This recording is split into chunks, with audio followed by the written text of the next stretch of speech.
But do I have to understand how it works? No. Here's another quick question before we wrap up today.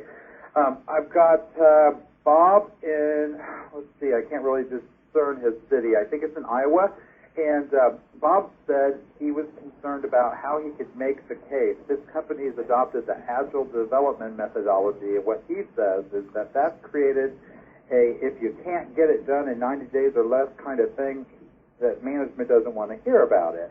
He wanted to know if we could break these, if a content management initiative should be broken into small pieces so that he can have small successes along the way. And I say, Bob, yes, exactly. Adopting a controlled vocabulary is a great thing to do. Before you have an XML authoring tool, before you have adopted structured writing, control your language. Adopt plain English or simplified technical English and get a tool checker that'll check and validate that you're keeping ambiguous terms out of your content, because down the road, that content's going to be easier and more accurately translated. It's going to be less expensive. So what other things could Bob do to kind of to have some small wins?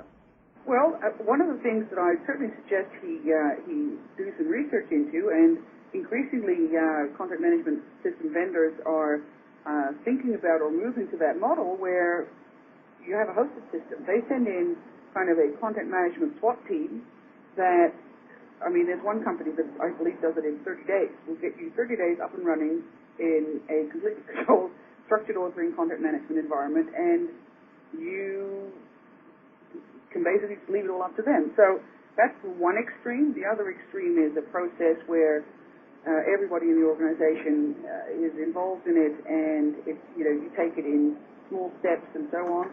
But some of the stuff, you know, going to structured authoring, if you do a lot of translations, even before you get into a system, it is already going to save you tons of money. Oh, I agree. And yet, Stuart writes in, he says he works with Bob, and Bob is actually in Des Moines, Iowa, but Bob apparently has some typographical problems communicating that to us.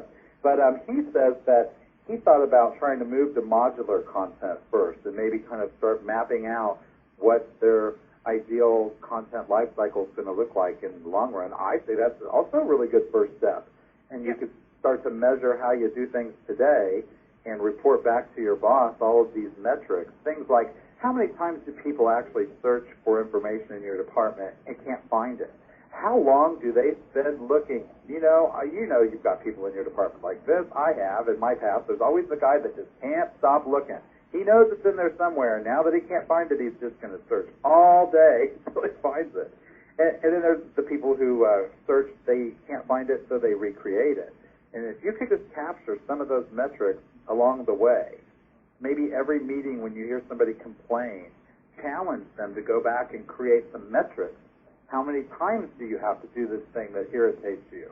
And then figure out how you map all of those process improvements to your future states that Emma described earlier. And then later, when you do move toward content management, get the tools and the processes in place to help you, you'll have something to benchmark against. Yes, I completely agree. You know, it's one of the rules in any kind of quality improvement process, and particularly in Six Sigma, it's define, measure. You know, what you can't measure, you can't know. If you're not measuring it, you have no idea whether you're doing it well or badly. So start measuring it first, then change something.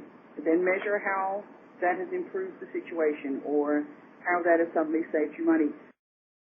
This is thoroughly enjoyable. It's always a pleasure to speak with you, Scott, and if we can share our meanderings with people and help them kind of make a little bit more sense of the whole process of content management and the changes that it triggers, then I think we've done a service.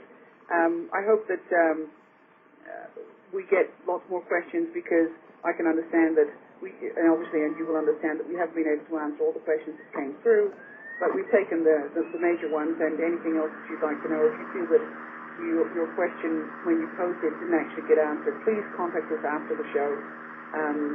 The next slide actually has our contact information on it, and definitely send it to us, and we'd be happy to answer it offline. And if our gracious host, Naz, is still online, he could give us the farewell. Hi, Scott. Yes, I'm here. I'd like to thank you and Emma very much for making this a great xpubs webinar. Just so that everyone know, we will be running several webinars leading up to the conference in June, and we'll be continuing the webinar series even after the conference. So there is a registration link, which should be coming up soon. And you can go to info@xpubs.com with any questions, as Scott and Emma said, or visit the website to pre-register for upcoming events. Scott, Emma, thank you very much for your time and an excellent job, and it's always a pleasure to work with you. So, thanks, Nas. We'll look forward to seeing you again soon. See you soon. Without any further ado, goodbye to everybody, and thank you very much for attending. Thank you.